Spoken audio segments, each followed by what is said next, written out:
So I mentioned already, right, this book is published between 1879 and 1880 over the course of, about 2 years, a little less than 2 years. And it's published in the Russian Messenger, which went through several kind of iterations as a journal, but eventually became a literary journal as well as a, historical journal. And it has this kind of sprawling quality to it. It was clearly, if not, it intended to be his kind of swan song. It did turn out to be his swan song in that he died shortly after he finished publishing it. He, at this point, had been through the life of several men, right? And this is something that he had been kind of detailing and recalling in this thing called the Writer's Diary, which began as a column that he was writing and then became his own kind of publication, where he would regularly kind of reach out to his readers and talk about the state of Russia, and the things that he was reading in the news and the things that his readers were considering, and the effect that his work had had on the world. And so there are a few things from his life that it's maybe helpful to know about as you approach this novel. We did do one episode before on Dostoevsky about his earlier novel, Crime and Punishment. And Crime and Punishment is, I think, much more accessible. People tend to like it a lot more easily because it's a rip-roaring, crime story. It's a psychological thriller.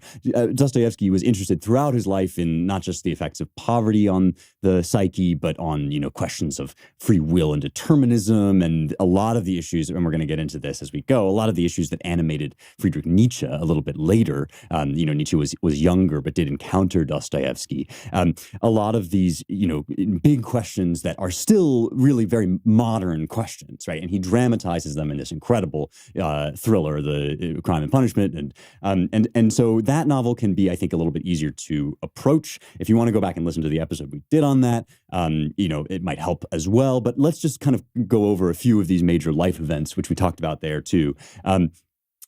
Dostoevsky's raised in in the house of, that is kind of loomed over by this father figure. His dad was an ex-military man. He'd been a military surgeon, and he eventually rose up through the ranks to have land, a property of his own. And a consequence of this is that shortly before the abolition of serfdom in Russia in the 1860s, his dad had serfs, right? And this was this kind of almost, feudal system that endured well past the feudal system in the rest of Europe. And it would become an object of Dostoevsky's passionate hatred, the cruelty entailed in economic inequality and the kind of, the oppression of the serfs. His dad, who for him was this very imposing, domineering figure, wanted him to go into the military, sent him off to become an engineer.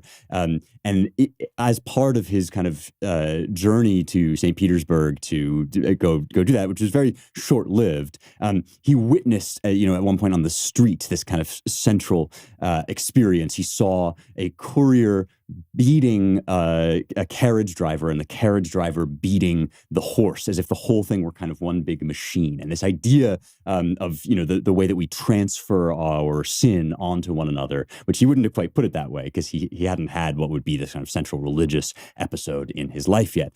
But it would strongly, I think, kind of nudge him toward what was very popular at the time, which was, socialism, right? Socialism is growing in Russia, especially among the intellectual circles that he'll eventually fall in among. And so he's got this, this dad behind him who dies in 1839. And this is a very important, episode for all of his life, but especially for understanding Brothers K, I think, right? Eventually, the story will develop, and it seems to perhaps have just been a story. But certainly Dostoevsky believed it, that he was murdered. His dad was murdered by his serfs. And so this idea of a kind of uprising, against the domineering father figure on the part of the oppressed poor is, crucial for him throughout. And also crucial, and this is something that Sigmund Freud kind of brought out, I think, in a flawed but interesting essay on Dostoevsky's epilepsy, which he eventually developed.